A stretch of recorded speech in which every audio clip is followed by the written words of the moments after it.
Warangal SR Nagar లో ఉద్రిక్తత నెలకొంది. సద్దుల బతుకమ్మ ఆడేందుకు స్థానిక చెరువు దగ్గర స్థల పరిశీలన కోసం వచ్చిన తహసీల్దార్ ఇక్బాల్ ని స్థానికులు అడ్డుకొని దాడి చేసే ప్రయత్నం చేయడం ఉద్రిక్తంగా మారింది. అయితే చెరువు సమీపంలోని ఇళ్లను సర్వే కోసం తహసీల్దార్ వచ్చారని, త్వరలోనే ఇళ్లు కూలుస్తారని బీఆర్ఎస్ నాయకులు ప్రచారం చేయడంతో అక్కడికి జనం భారీగా చేరుకున్నారు. అక్కడికి చేరుకున్న తహసీల్దార్ వాహనాన్ని అడ్డుకొని దాడికి యత్నించారు. దీంతో ఈ ఘటనపై తహసీల్దార్ ఇక్బాల్ పోలీసులకు ఫిర్యాదు చేశారు.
వరంగల్ ఎస్ఆర్ నగర్ లో ఉద్రిక్తత నెలకొంది. సద్దుల బతుకమ్మ ఆడేందుకు స్థానిక చెరువు దగ్గర స్థల పరిశీలన కోసం వచ్చిన తహసీల్దార్ ఇక్బాల్ ని స్థానికులు అడ్డుకుని దాడి చేసే ప్రయత్నం చేయడం ఉద్రిక్తంగా మారింది.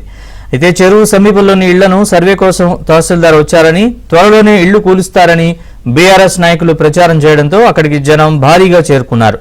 అక్కడికి చేరుకున్న తహసీల్దార్ వాహనాన్ని అడ్డుకుని దాడికి యత్నించారు. దీంతో ఈ ఘటనపై తహసీల్దార్ ఇక్బాల్ పోలీసులకు ఫిర్యాదు చేశారు. ఇదే అంశానికి సంబంధించిన మరిన్ని వివరాలు మా ప్రతినిధి నవీన్ అడిగి తెలుసుకుందాం. నవీన్, చెప్పండి పూర్తి వివరాలు. నరేష్, బీఆర్ఎస్ నేతలు ఏ విధంగా ప్రజలను రెచ్చగొట్టుతున్నారనేటువంటి దానికి ఈ ఘటన అద్దం పడుతుంది. వాస్తవంగా సద్దుల బతుకమ్మ పండుగ సెలబ్రేట్ చేసుకునేందుకు వరంగల్ లో ఉన్నటువంటి ఎస్ఆర్ నగర్ చెరువు దగ్గరికి స్థానిక ఎంఆర్ఓగా ఉన్నటువంటి ఇక్బాల్ అక్కడికి తన సిబ్బందితో వచ్చారు. వచ్చి ఏర్పాట్లను పరిశీలన చేస్తున్నారు. కలెక్టర్ ఆదేశాల మేరకు ఏర్పాట్లను చూసేందుకు ఆయన వాస్తవానికి అక్కడికి వచ్చారు. అయితే ఆ ప్రాంతానికి సంబంధించినటువంటి బీఆర్ఎస్ నేతలు అక్కడ ఉన్నటువంటి లోకల్ గా ఉన్నటువంటి మహిళలందరినీ ఎగవేసి మొత్తం కూడా అక్కడ మన ఇళ్ల లోపల ఇక్కడ చెరువు పక్కన ఉన్నటువంటి ఇళ్లను కూల్చివేసేందుకు, సర్వే చేసేందుకు వస్తున్నారని వాళ్ళందరికీ తప్పుడు సమాచారం అందించి వాళ్ళందరినీ రెచ్చగొట్టే విధంగా ఎంఆర్ఓ దగ్గరికి అందరినీ పంపారు. మనం చూస్తున్నాం అక్కడ తహసీల్దార్ ఇక్బాల్ ను మహిళలు ఏ విధంగా అడ్డుకుంటున్నారు, నిలదీస్తున్నారు. ఆయన కారుకు అడ్డుపడి కూడా కొంతమంది మహిళలు ఏకంగా ఆయన మీద దాడి చేసేందుకు కూడా ప్రయత్నం చేసినటువంటి దృశ్యాలు మనకు కనిపిస్తా ఉన్నాయి.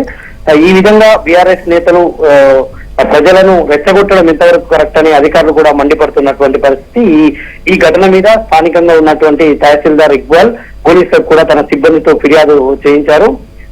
తనకు రక్షణ కల్పించాలి, ఇట్లాంటి ఘటనలు తప్పుడు సమాచారం ఇచ్చి జనాలను రెచ్చగొట్టేటువంటి విధంగా చేసినటువంటి బీఆర్ఎస్ లీడర్ల పైన చర్యలు తీసుకోవాలని, తమకు రక్షణ కల్పించాలని అయితే ఆయన ఫిర్యాదులో పేర్కొన్నటువంటి పరిస్థితి ఉంది. Naresh, right, thanks for the update Naveen.